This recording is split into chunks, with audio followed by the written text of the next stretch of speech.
Hey nerds, Farmer Jesse here. Welcome to Growers Daily, your daily dose of ecological farming insight. It is Thursday, October the 2nd, 2025, and today we are balancing the good and the bad in the garden, decompacting clay without making it worse, and we hear about what it's like to go from good soil to, well, not great soil. So let's do it.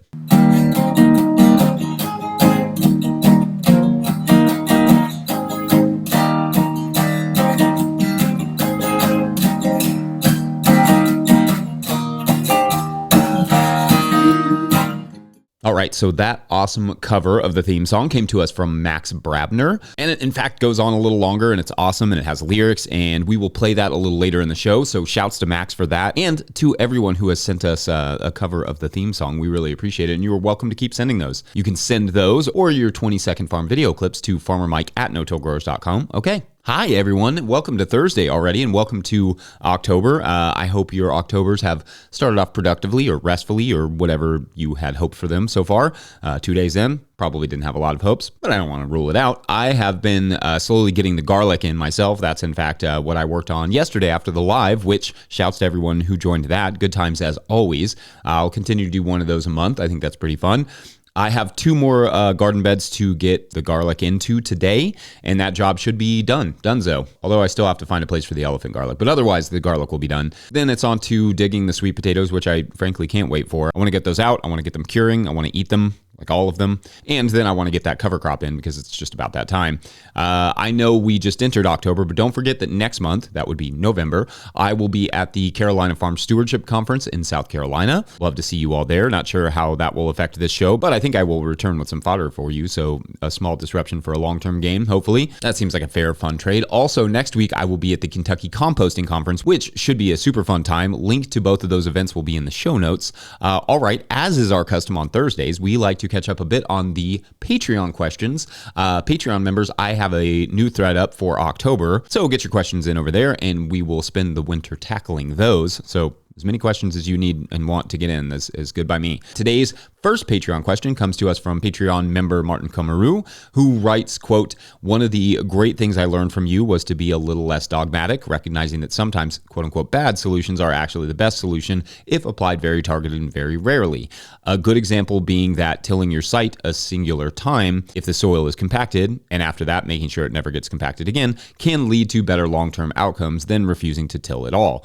I was wondering if you ever struggle with being okay with temporary costs of the best bad solution sometimes. As an example, a large part of my site is a collection of trees installed as a privacy screen. I want to replace them with a hand-selected list of species. For a shelter belt type of thing, the solution should be better in all ways, more wind protection and vastly more insect and bird food and habitat. However, to do this requires tearing up all the trees, roots, and all. So if I want my site to be 10 out of 10 for biodiversity, I basically have to bulldoze it first, do what I need to do, and then let it recover. The rest of my site is production, so bridging the gap, so to speak, is not possible. And I guess I just feel a bit guilty about destroying all that habitat, even if it's for a good cause. Do you have any thoughts?" End quote. All right, this is a great question, and we've talked a little bit about these ideas in the past, but I think in some ways, it gets to the heart of what it means to be a steward of the soil. You are always sort of making complicated and sometimes very diametric calculations, balancing harm and help to improve soil and make it work for you. That might be bringing equipment in, for instance, to bulldoze for a pond. The equipment will cause some compaction, but the pond will bring in life. Or maybe it's more continuous stuff like using a tractor with fossil fuels to build soil on large acreage or whatever it may be. Or maybe it's getting rid of, like invasive or non-native plants like you're talking about, even if they are technically habitat, which obviously don't do that in the spring when birds are hatching out and fledglings are being cute and fluffy. But this calculus is, of course, part of all life and a huge part of human history. The mighty beaver, for instance, a creature I've long been fascinated with, affects its environment more than any other creature other than humans, causing flooding, disrupting streams, yet they also bring more life and abundance to the area they affect, more so than any other creatures, definitely including humans. In fact, it's almost built into life that creatures are trying to benefit themselves, altering their environments to some extent in the process. But the difference between most other life and ourselves is that we are, at least in this era of humanity, the only ones who provide very little for the life around us. We, as a culture, are masterful at extraction, not at reciprocation. An earthworm consumes microbes, but it poops the manure out, which feeds plants, which feeds more microbes. Humans poison our manure with what we eat and flush it off to a factory to be processed. Trees drop their leaves on the ground, which perhaps leaves birds more exposed to predators, so the birds fly south while those leaves become food and habitat for tiny creatures that become food and habitat for the birds when they return, and nutrition for the trees the following year. Humans, for their part, spray pests with herbicides that poison both what they eat, the humans, and the soil the food is grown in. For millennia, humans managed the land in a way that actually replenished it, but how we managed to, or even why we managed to step outside of that role of stewardship in the land is difficult to understand, and it's frustrating to think about. This is how humans often get analogized to parasites, a creature who, takes and then looks for a new host. Hi, Mars. But there's always some amount of take with the give in nature, and it doesn't always have to be a negative thing to cause small amount of harm if the end result is additional good. In fact, that's kind of just life, or how it should be. With a good plan and the right intentions, that small amount of harm can prove great dividends to the ecology. Unlike most other life, humans have to be conscious and intentional with these things. Otherwise, we are indeed going to consume our host, which would be the Earth. Anyway, thoughts on that? Should I do a whole segment on beavers and their teeth that literally contain iron? I probably will one day anyway. All right, we're going to take a quick break, and when we come back, we will talk breaking up clay without making it worse. BRB. I really want to do like a play on words of like breaking up clay without cracking up. It just doesn't quite work, but it could.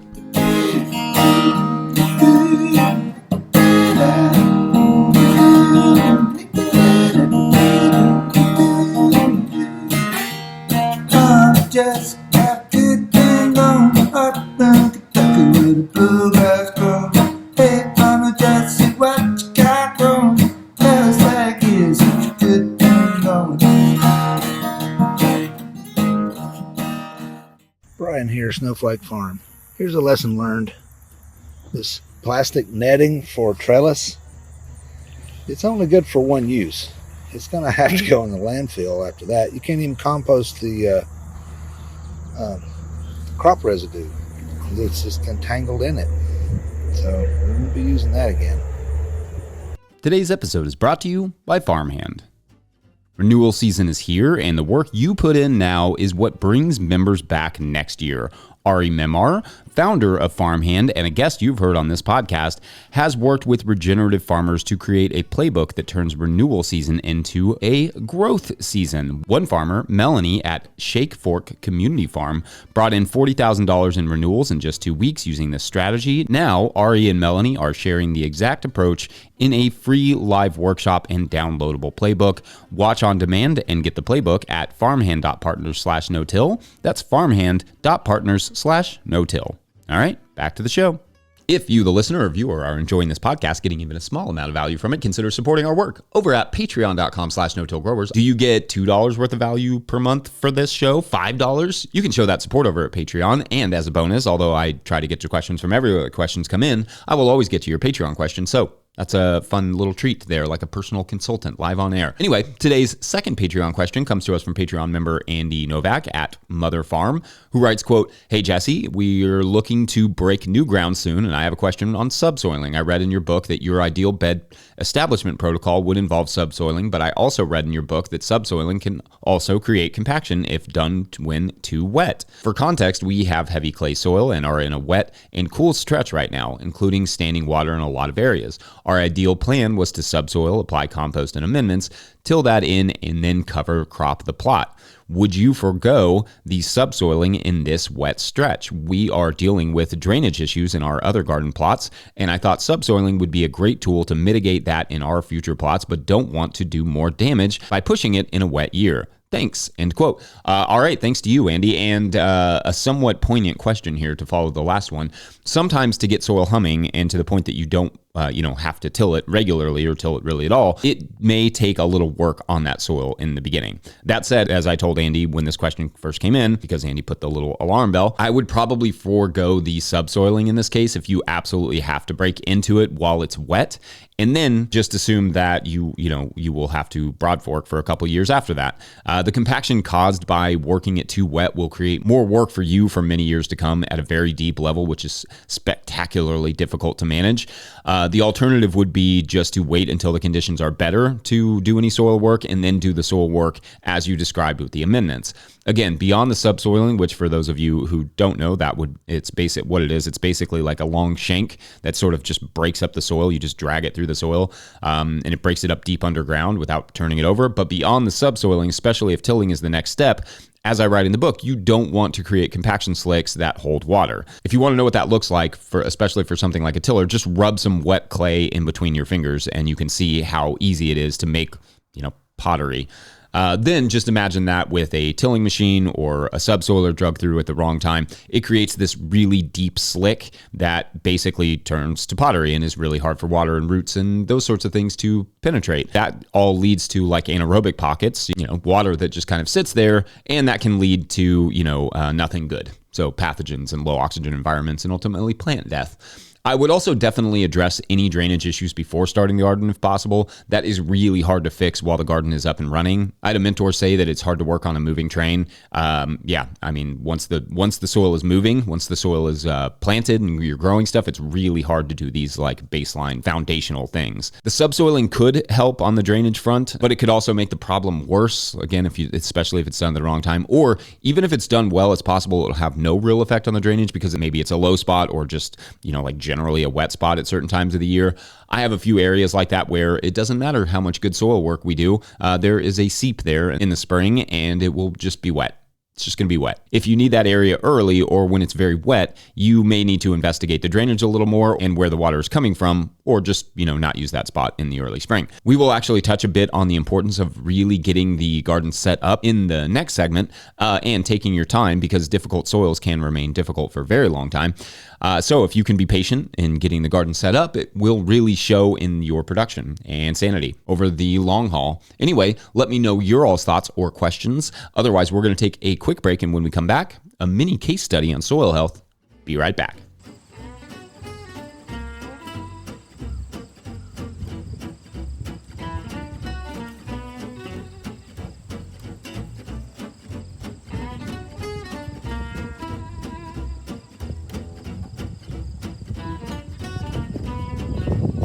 Farmer Claire Coleman here from the Winter Growers Podcast. Did you know that I also founded Real Farmer Care, a nonprofit that supports farmer well-being? From my own experiences farming, I knew firsthand that this type of support was missing from ag, so I decided to do something about it. As of today, there are over 500 farmer recipients of a $100 self-care award, with more applying daily. If you'd like to help, each $100 donated supports one new farmer. Visit realfarmercare.com to donate and learn more. Again, that's realfarmercare.com. All right, our third and final Patreon question of the day is not really a question so much, but it does bring up an interesting topic, and it comes to us from Thomas Van Wart, who writes, quote, "Hey, Jesse, less of a question, more of a testimony. We recently moved to central Oklahoma, zone 3 through 9, depending on the day, they say, and couldn't express more about the importance of soil health. We had a large 2,000 square foot raised bed garden in central New Jersey for 4 years over the pandemic. In that area, we were able to find significant quantities of very good quality soil. We had options from mushroom compost to standard compost. Even the topsoil blends were of much better quality than they are here in Oklahoma. Without any pest pressure nor disease pressure, I was able to grow carrots and plant everything with just my hand. No need for a shovel. Fast forward to this year in Oklahoma with the dense clay sand soil, wild temperature swings, intense heat, and fast cold, we struggled a lot more. The compost options are fewer, and the topsoil quality I received that was supposed to be quote-unquote garden ready was terrible. This year I had 3 pests at all times attacking the tomatoes and disease everywhere. The difference in soil, health, and quality between our 2 gardens is significant. Can't express enough how grateful I am to know and experience the value of great soil. Healthy soil and the difference that makes in your garden enjoyment and production. Thank you for covering random questions and very specific issues in your podcast. I'm in the process of binging everything over the last year and have loved the YouTube videos as well. Thanks again." End quote. All right. Thank you, Thomas. And I know this sort of conundrum or this sort of reality all too well. I have farmed good soils and difficult soils and several in-betweeners. Sometimes you can do everything right and still struggle because of the climate, the access to water, the access to good compost, the previous land use. A lot of this stuff is just flat out of your control, at least in the beginning. And I wanted to share this because as we've talked about, a couple times in the first year of this show, not everyone's, garden journey is going to be the same. Sometimes the circumstances are just in one person's favor over another, but no matter the soil, the principles are largely the same to get that soil humming. But it may take longer in some situations than others. After 4 seasons on this new farm, the compacted clay that we have is getting better, but it's still not where my soil was on my last farm after just a couple of seasons. It will just, take longer to get there here. Yeah, that makes sense. Than it did on the other farm. Maybe next week I will do a whole show on the conservation ag principles and how to think about each one, because I think it is important to, understand there are things that run all soils the same way, but then there are also different ways to manage those based on your context, which will make sense next week when I do that show. But just keep your heads up and don't compare yourselves to anyone else. You may be doing exactly the right thing, only they have better soil to work from to start with better ingredients. That would be like compost or whatever nearby to add. There is no magic bullet. Farming and gardening is just dynamic and situational. And sometimes, unfortunately, your job is going to be a lot harder than someone else's. Or in Thomas's, and frankly my case, sometimes one farm is just going to be harder than another, even just a few miles away. I mean, I know Oklahoma and New Jersey are quite a stretch, but for us, we moved 15 minutes away and these 2 farms could not be more different. Soils are complicated like that. The nice thing is when the garden doesn't start out perfect is when you really get to see how much it improves over time. Anyway, don't get discouraged. Enjoy the journey. Moreover, and this one goes to everyone, have a great rest of your Thursday. Don't forget, No-Till Growers is now officially a nonprofit 501c3, so donations are tax deductible and greatly appreciated. Please make sure to like and subscribe and or follow wherever you're getting this podcast. That's an easy way to help us out. Enormous thank you to all of our show sponsors. And if you'd ever like to sponsor the show, you can reach out to Farmer Michelle at no-tillgrowers.com. Huge shouts to Willie Breeding for the theme music and Mike Hilbert for the production help and editing. Also, shouts to Epidemic Sound for the background music that you can hear while I itch my hand. Pick up a hat like this one or a copy of the Living Soil Handbook at no-tillgrowers.com to support this work. Big thank you to everyone over at patreon.com/no-tillgrowers, where at a certain level, or if you just bump up from one level to another, or you sign up in the month of October, you get a shout out on the show. So big shout outs today to Long Shot Farm. Shouts to Long Shot. And saved here. The story, wouldn't have continued without Long Shot. So huge shouts to that. All right. So as you will remember, our writer friend, Dennis, has begun work at a local tech company. And the job is basically just to write stories, both simple and intricate, and just see how well the sort of box interprets the story. And it sort of gives you back a picture, like a 3D picture of it. And the idea being that families could buy these things and then create their own stories or watch other people's stories. And it could be some sort of interactive form of social media, but also entertainment, replacing Netflix and all these things. And Dennis is not particularly tech savvy, but he loves this job. It pays fairly well. It's creative and challenging, and his work seems valued. The director really wants to know what he thinks, and his mother calls again while he's working on his first full day. But he ignores it and he just plans to go visit her after, the workday is done, because he really likes this job and he wants to keep it. And she has this plumbing issue. Shouldn't take him very long to fix it. But anyway, in the meantime, he just, plugs away. He tries some sad stories like this mother and daughter in a wartime, trying to have a garden so they can feed themselves. And then there's another one. There's these weird stories about farmers inheriting a land. And that one was odd anyway.